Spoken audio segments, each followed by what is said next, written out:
کسی عورت کو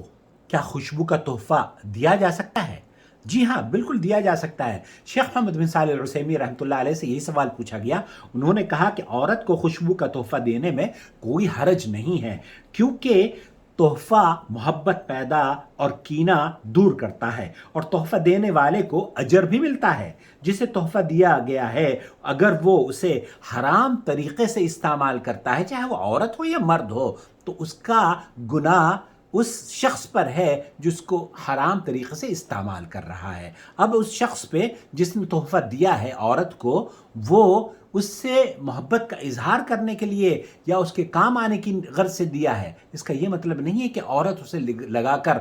بازاروں میں جائے، چونکہ بازار میں عورت کا عطر لگا کر یا خوشبو لگا کر جانا جائز نہیں ہے، لیکن عورت کو تحفہ دیا جا سکتا ہے۔